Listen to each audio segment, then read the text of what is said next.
कि शौनिक ने कहा दयालु आप, शौनिक ने कहा दयालु आप, अब ऐसी गाथा बतलइयो।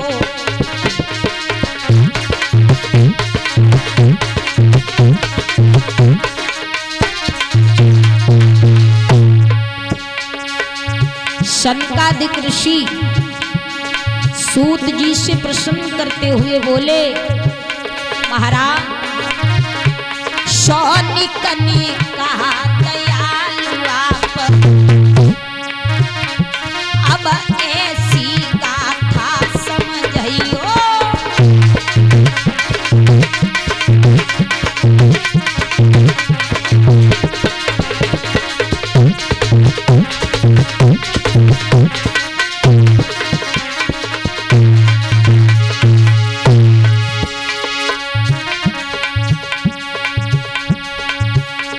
इस चरित्र को सुनते सुनते ही,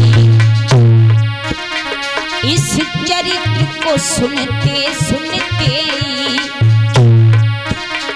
मेरो उद्धार तुम कर जइयो।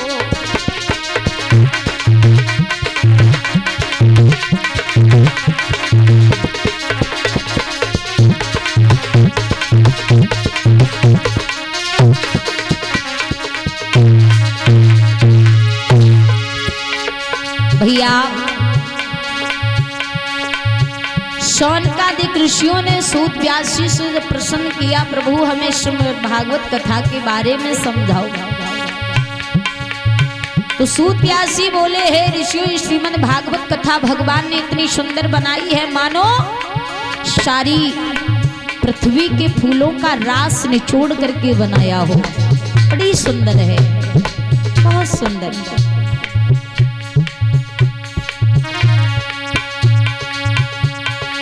और जो व्यक्ति श्रीमद् भागवत कथा को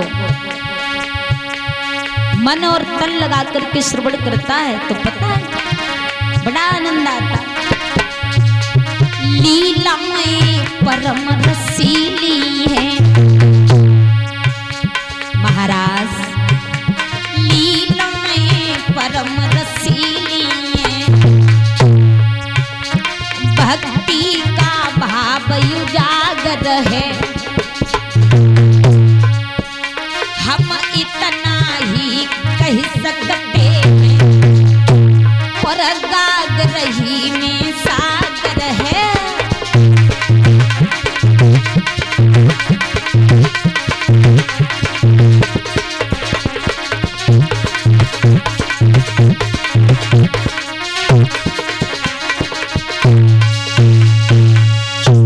लीलाएं परम रसीली हैं, भक्ति का भाव उजागर है।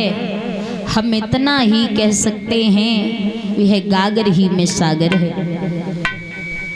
ये गागर जैसे गागर हो तो वो गागर ही सागर के समान हो जाए, उसी भांति से ये श्रीमद् भागवत कथा जो है ये हर व्यक्ति के कलयुग में उद्धार के लिए बनाई गई है। और देखिए सूत व्यास जी से 88,000 ऋषियों ने प्रश्न किया, वो कोई अज्ञान नहीं थे, बहुत बड़ा ज्ञान था, लेकिन फिर भी उन्होंने अज्ञान बन के उनसे प्रश्न किया। क्यों? क्योंकि उन्हें मालूम था कि कलयुग आ रहा है, और कलयुग के समय में इंसान के पास में काम ज्यादा होगा और समय कम होगा। एक जगह पे आदमी बैठ के भगवान का भजन नहीं कर पाएगा। तो ये 7 दिन की कथा जो होगी, इसे 7 दिन बैठ करके भक्त श्रवण ही करेंगे, कुछ नहीं तो 7 दिन तो कम से कम भगवान की भक्ति हो ही जाएगी। 7 दिन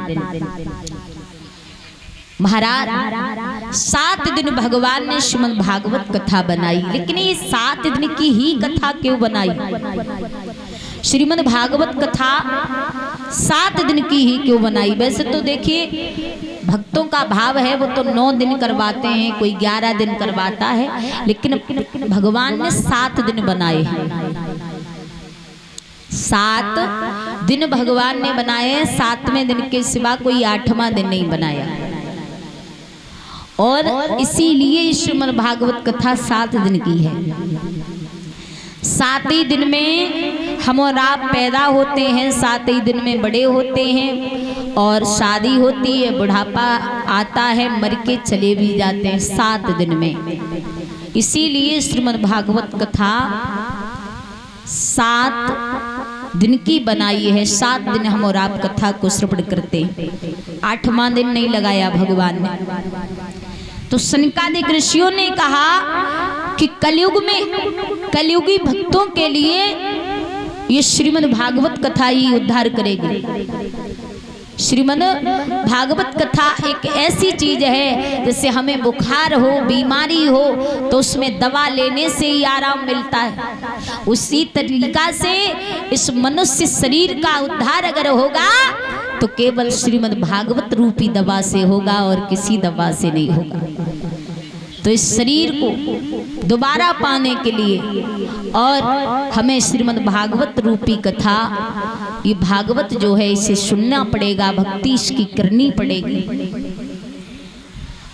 ये कोई वो पुस्तक नहीं है जो हमारा बच्चा पीठ पे टांग करके स्कूल में पढ़ने जाता है। पुस्तक वो होती है जो पीठ पे टांग के स्कूल में जाता है, ये वो पुस्तक नहीं है। ये हमें संसार से पाप पार करने वाली श्रीमद् भागवत कथा, भागवत रूपी नाव पर जो जीव एक बार बैठता है अपने जन्मों जन्मों के पापों से उद्धार हो जाता है।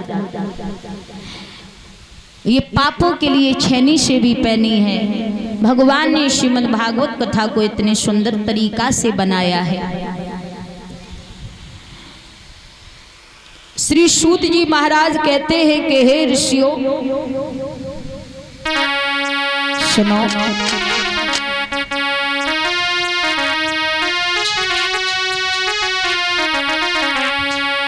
जो जीव श्रीमद् भागवत कथा को 7 दिन तन मन लगा करके श्रवण करता है, अपने जन्मों जन्मों के पापों से उद्धार हो जाता है। ये हमारे बड़े सौभाग्य होते हैं जो भगवान की कथा हमें 7 दिन सुनने के लिए मिलती है। श्रीमद् भागवत कथा ही है जो कलयुग में हमारा उद्धार कराती है। गोस्वामी तुलसीदास जी भी लिखते हैं क्या,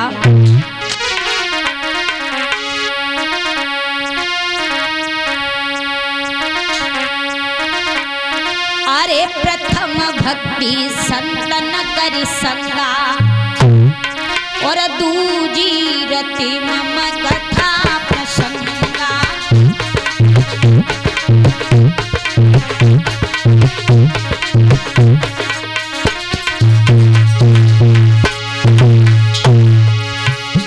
अरे प्रथम भक्ति हो, प्रथम भक्ति संतन करि संगा, अरे दूजी रति मम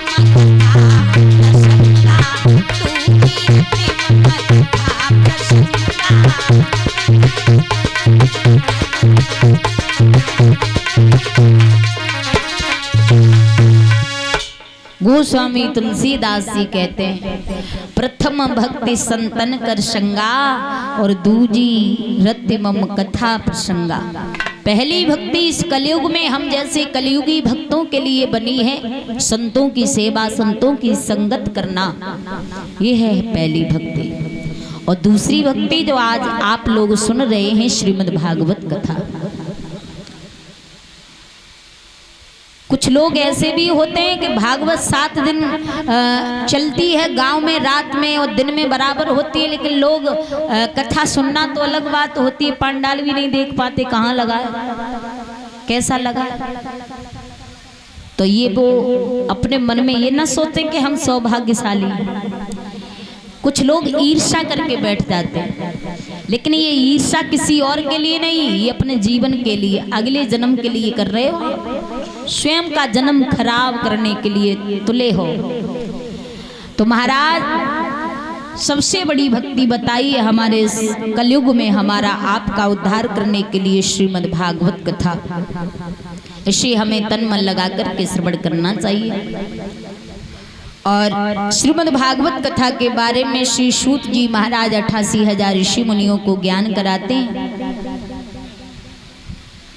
और उसके बाद में सूत व्यासी से 88,000 ऋषि मुनियों ने कहा, प्रभु अब हमें आप इस श्रीमद् भागवत कथा में से कोई ऐसा प्रसंग श्रवण कराओ जिसे सुनकर के हमारा ये मन मोह माया से हट करके भगवान के चरणों में लग जाए। जब सूत व्यासी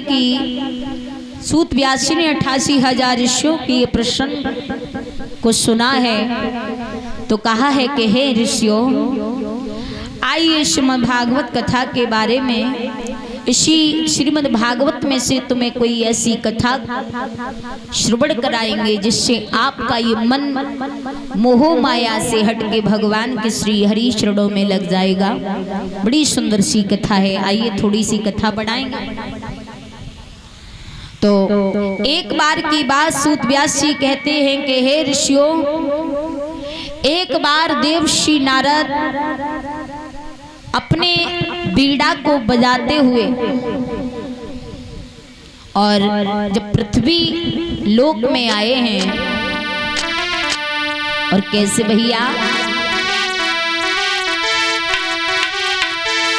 अरे बीड़ा को लेके नारद रे, और जब पृथ्वी लोक में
देवर्षि नारद वीणा को बजाते हुए नारायण नारायण करते हुए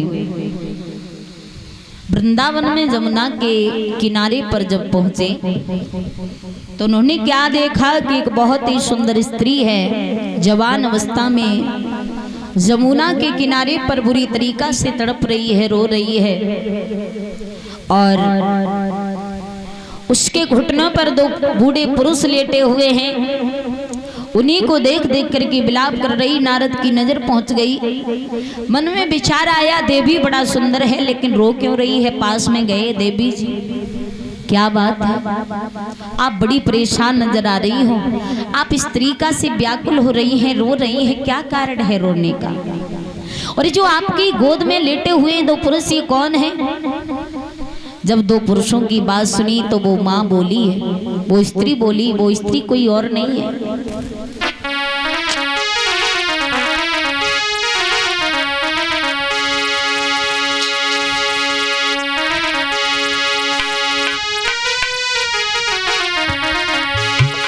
नारद ने पूछा तो वो देवी ने जवाब दिया है, ऋषिवर आप आए हो तो मेरे रोने का कारण पूछ रहे हो, तो मेरे रोने का कारण एक है, लेकिन आप मुझे पहचान लो। आपने मुझे पहचाना नहीं बला, बताओगी तब ना। तो जवाब दिया, मैं कोई और नहीं हूं, मेरा नाम है भक्ति और मेरी गोद में दो बूढ़े पुरुष लेटे हुए, कोई और नहीं है, मेरे पुत्र हैं जिनका नाम है ज्ञान और वैराग्य। लेकिन मैं रो इसलिए रही हूं। और बोली है वो माँ कि ऋषिराज बात है मरने की और लज्जा की खास निशानी है। बेटों पे इधर बुढ़ापा है, मैया पे इधर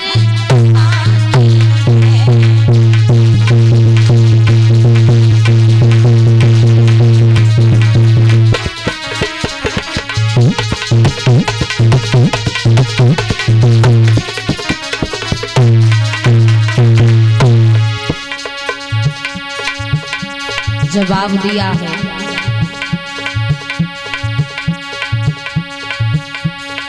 मैं भक्ति हूं, मेरे दो पुत्र हैं ज्ञान वैराग्य।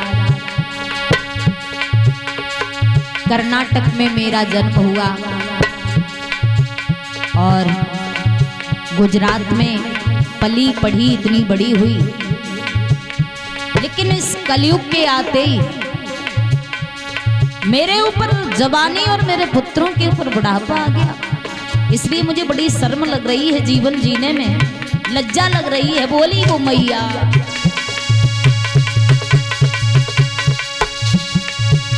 ऋषिराज बात है मरने की,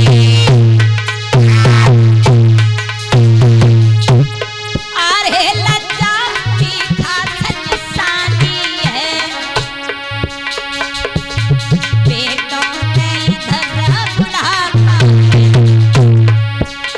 बेटों पे इधर बुढ़ापा है, मैया पे इधर जवानी है।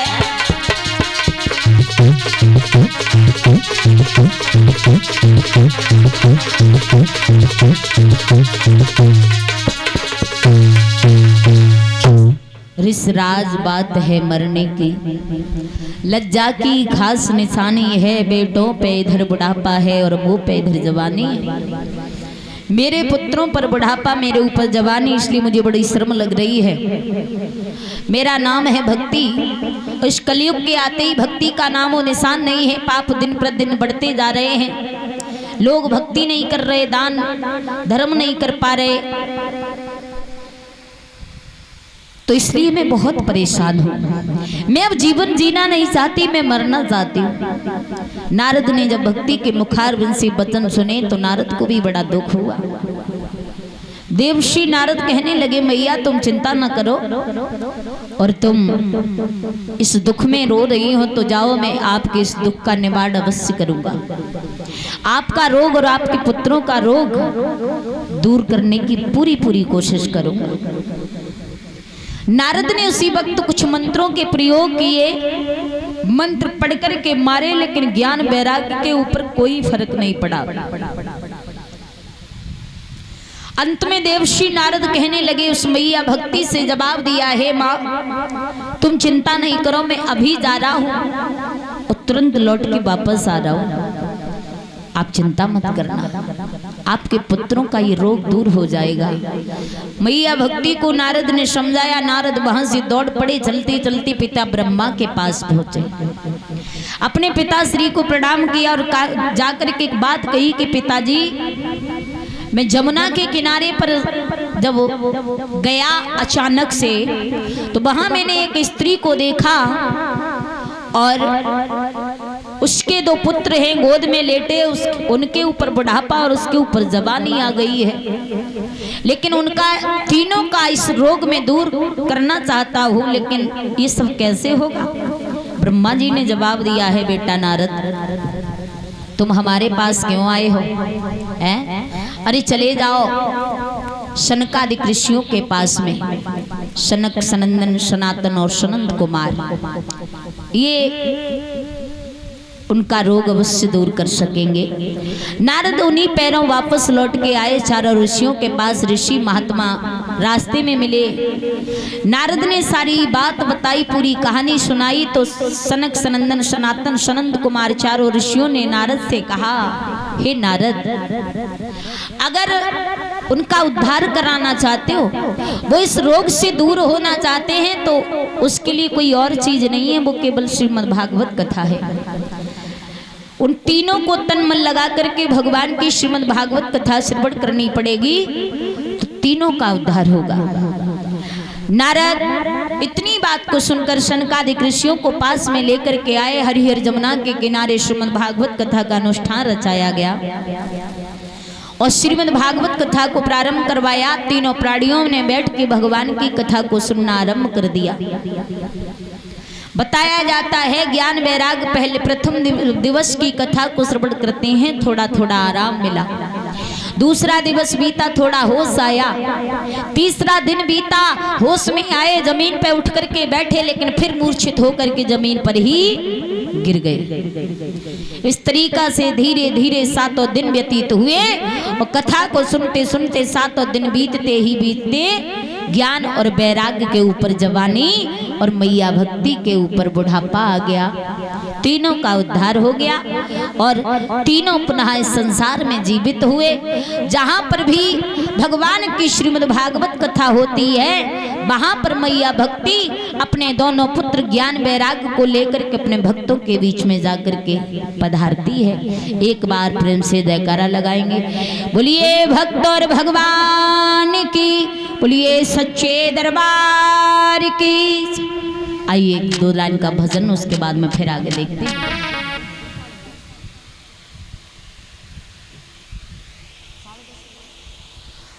और